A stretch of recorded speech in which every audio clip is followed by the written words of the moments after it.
या देवी सर्वभूतेषु शक्तिरूपेण संस्थिता नमस्तस्यै नमस्तस्यै नमस्तस्यै नमो नमः। हे आधारभूता माँ शक्ति,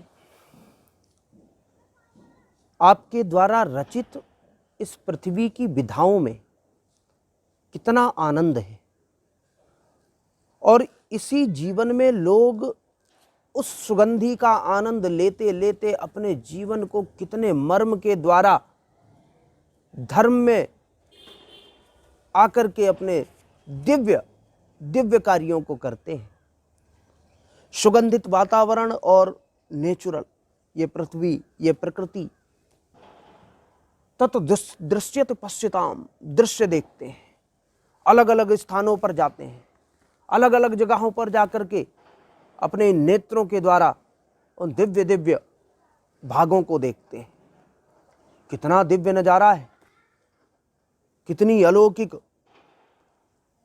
सुलभ्यता है, सौम्यता है, और हर व्यक्ति के मन के भीतर बसा हुआ जो प्रकृति से संचारित होने वाला मन है, वो हमारी वाणी के द्वारा यथार्थ भाव से प्रकट होता है। और इतने सुंदर जीवन, इतना दिव्य मनुष्य जीवन हम लोगों को प्राप्त होता है, वह जीवन अनन्य है, अमूल्य है, इसका कोई मूल्य नहीं है। और ऐसे जीवन को दिव्य प्रकार से जिया जाए, यह हमारा लक्ष्य होना चाहिए, यह हमारा संकल्प होना चाहिए। और जब ऐसा संकल्प हमें मिल जाता है, ऐसा संकल्प जब हम ले लेते हैं, तो यह सिद्ध हो जाता है कि यह अमूल्य जो मनुष्य जीवन प्राप्त हुआ है, यह निस्संदेह दिव्य वातावरण को भोगता हुआ व्यतीत होगा। हमने देखा है कि कुछ लोग भौतिक वातावरण से इतना प्रभावित हो जाते हैं कि अपनी भौतिकी में अपने सभ्यता को भी गड्ढे में डाल देते हैं, छोड़ देते हैं, अपनी सभ्यता को भूल जाते हैं और करने क्या लगते हैं? राग द्वेष। राग द्वेष भरा जो जीवन होता है वो व्यक्ति के व्यक्तित्व को खत्म करने के लिए एक बूंद पर्याप्त होता है, तो वह जीवन वहीं से क्षरण होना उसका शुरू हो जाता है। वैसे भी पृथ्वी के आभाग विभाग में सभी पशु पक्षी, पेड़ पौधे, मनुष्य, सबका क्षरण हो रहा है। तो हम उस क्षरण की प्रणाली में घुसते चले जाते हैं और वहीं हमारे व्यक्तित्व का, हमारे विकास का क्षरण होना प्रारंभ हो जाता है जब हम राग द्वेष युक्त हो जाते हैं। राग द्वेष का अर्थात क्या है कि हम जीवन में किसी के कान में किसी की बुराई, किसी के कान में किसी की बुराई, किसी के कान में किसी की निंदा जब हम करना प्रारंभ कर देते हैं, तो समझो उनका विनाश नहीं, अपना क्षरण होना चालू हो जाता है। किसी का कुछ बिगड़ता नहीं, किसी का कुछ नहीं बिगड़ता है। इस संसार में कोई किसी का बिगाड़ सकता है? कितना बिगाड़ सकता है, ये प्रत्येक व्यक्ति को पता है कि हम किसको कितना बिगाड़ सकते हैं। बहुत सारे ऐसे लोग होते हैं जो मंदिरों में जाकर के, मूर्तियों के सामने जाकर के लोगों की निंदाएं करते हैं, ये बतलाना चाहते हैं कि अमुक व्यक्ति ऐसा है, इतना खराब है, परमात्मा इसको दंड दो। तो परमात्मा तो आपसे पहले ही जानता है, क्योंकि वो उसका और आपका दोनों का भाग्य लिखने वाला विधाता तो पहले से वही है, जिसके दृष्टि गोचर में हमारे भाग्य को लिखा गया है, जिसके दृष्टि गोचर में हमारे शत्रु के भाग्य को लिखा गया है। तो हमें इन सब चीजों से कैसे दूर रहना हो और किस प्रकार से हम इन सब राग द्वेषों से बच सके, यह हमें निश्चित करना होगा। तो यह निश्चित करने के लिए आपको अपने कर्म को मर्म में बदलना होगा। अपने धर्म के द्वारा कर्म और मर्म दोनों को संचालित करना होगा, संरक्षित करना होगा। हमें अपने गुरु के द्वारा अपने जीवन को यथार्थ रूप से सिद्ध करना होगा। हमें अपने मन की शुद्धता के लिए अपनी वाणी के द्वारा, नाद ब्रह्म के द्वारा, शब्द ब्रह्म के द्वारा जप और तप करना होगा, ध्यान करना होगा। जब हम अपने कर्म को सुचारित रूप से चलाने का संकल्प मात्र ले लेंगे, जब हम अपने जीवन को सुलभ्यता से, सौम्यता से जीना प्रारंभ कर देंगे, तो निश्चित है कि उसी दिन से, उसी पल से हमारा शत्रु यथावत अपने ही आप कमजोर होना प्रारंभ हो जाएगा। और जो आप मंदिर में जाकर के भगवान के सामने हाथ जोड़ करके मूर्तियों के सामने खड़े होकर के कहते हैं कि अमुक व्यक्ति का ऐसा कर दो प्रभु, आपको कहने की आवश्यकता नहीं होगी। आपके कर्म के द्वारा इतना ऊर्जावान कर्म जब हो जाएगा तो उस कर्म के द्वारा वह व्यक्ति प्रभावित हो जाएगा और उसका प्रभाव इतना पड़ेगा कि उसी क्षण से उसका क्षरण होना प्रारंभ हो जाएगा। तो तब ना ही कोई शत्रु रहेगा, ना ही कोई शत्रुता से आपकी कोई हानि कर सकेगा।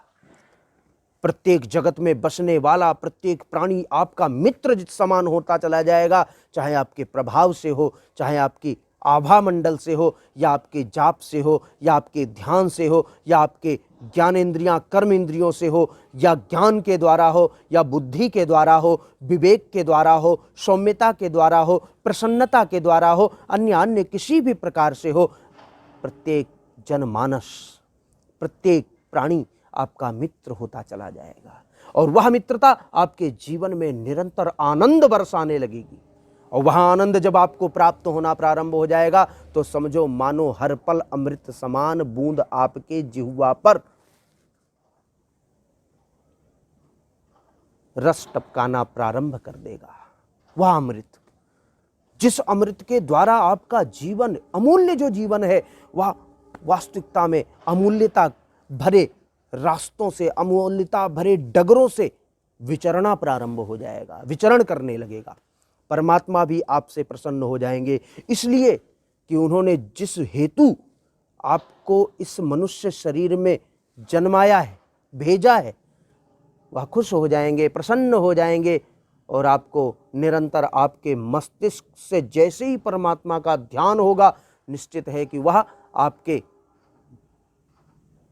नेत्र बंद करते ही आपसे पूछने लगेंगे, तुझे किस चीज की आवश्यकता है, क्या चाहिए, कौन सा वरदान चाहिए मेरे वत्स, मेरे पुत्र। ऐसा भी हमेशा होता है, लेकिन उसके लिए हमें अपने स्थिर मन, वाणी पर कंट्रोल, जिससे कोई अपशब्द ना बोले, उसके द्वारा अपने मन पर इतना कंट्रोल होना चाहिए कि मन जो चलायमान है, जो इधर उधर भटकता है, जो कुरीतियों में भ्रमण करता रहता है, जो सोचता रहता है, राग द्वेष के बारे में विचार करता है, उससे हमें अपने मन को, अपनी वाणी को, अपने ज्ञानेंद्रियां, कर्मेंद्रियां, उनसे सुरक्षित रखनी होगी। जब हम यह सुरक्षा दूसरों के लिए नहीं, स्वयं अपने लिए करना प्रारंभ कर देंगे। प्रत्येक व्यक्ति का महत्व होता है और प्रत्येक व्यक्ति का यह लक्ष्य भी होता है कि वह सुरक्षा करे अपने परिवार की, वह सुरक्षा करे अपनी वस्तुओं की, वह सुरक्षा करे अपने घर की, वह सुरक्षा करे अपने समाज की, वह सुरक्षा करे अपने देश की, वह सुरक्षा करे अपनी गंगा की, वह अपना सुरक्षा करे अपनी प्रकृति की, वह सुरक्षा कर सके अपनी पृथ्वी की। प्रत्येक व्यक्ति का कर्तव्य है कि वह सुरक्षा करे।